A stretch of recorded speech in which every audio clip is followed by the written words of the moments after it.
প্রিয় Islamic express ব্লগের ভাই ও বোনেরা কেমন আছেন? আশা করি ভালো আছেন।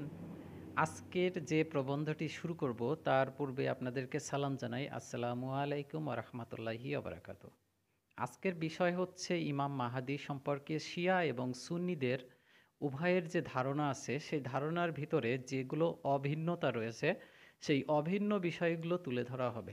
ইমাম মাহাদি আলাইহি ওয়াসাল্লামের অস্তিত্ব ও তার আগমনে বিশ্বাস ইসলামী মাজাহাবগুলোর অন্যতম গুরুত্বপূর্ণ অংশ। শিয়া ও সুন্নি উভয় ধারার হাদিসে ইমাম মাহাদির আবির্ভাবের ব্যাপারে উল্লেখযোগ্য মিল রয়েছে। উভয়ই একমত যে ইমাম মাহাদির আবির্ভাব অবশ্যম্ভাবী এবং তার নেতৃত্বে একটি বৈপ্লবিক পরিবর্তন ঘটবে।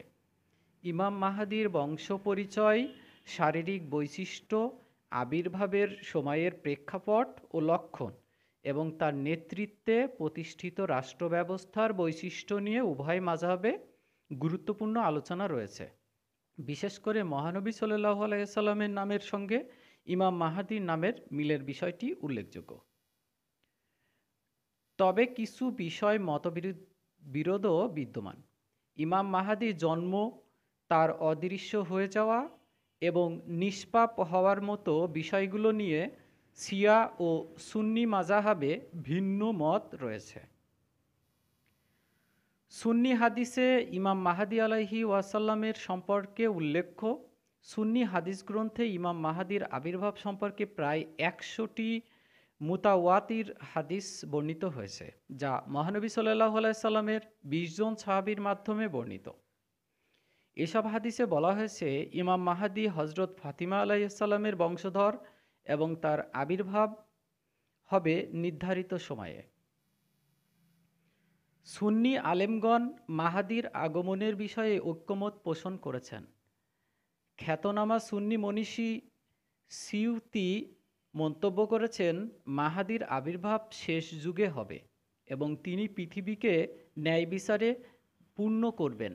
অন্যদিকে প্রখ্যাত মনীষী খাবির উদ্দিন আলুসি উল্লেখ করেছেন, ইমাম মাহাদির আবির্ভাব কিয়ামতের অন্যতম নিদর্শন।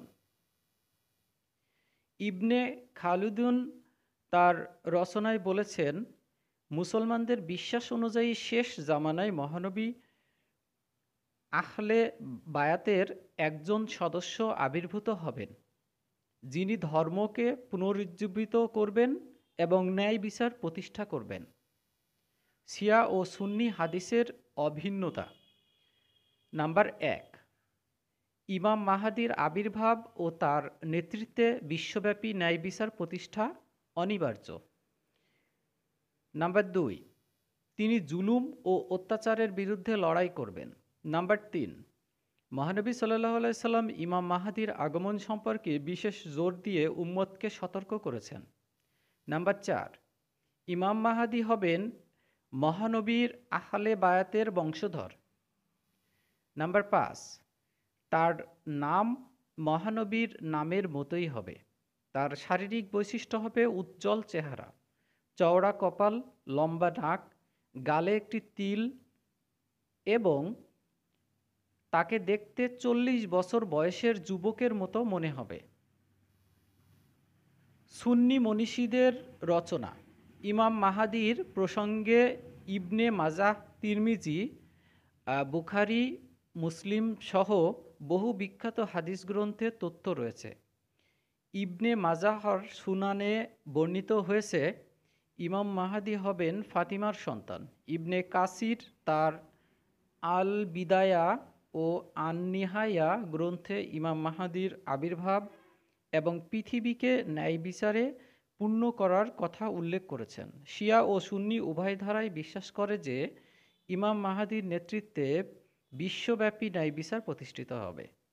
তো বন্ধুরা, কেমন লাগলো আলোচনাটি? যদি ভালো লেগে থাকে তাহলে আমাদের চ্যানেলটি সাবস্ক্রাইব করে দাও এবং আমাদের পাশে থাকা বেল বাটনের আইকনে ক্লিক করে রাখো, যাতে পরবর্তীতে এ ধরনের ভিডিও আরও পেতে পারো।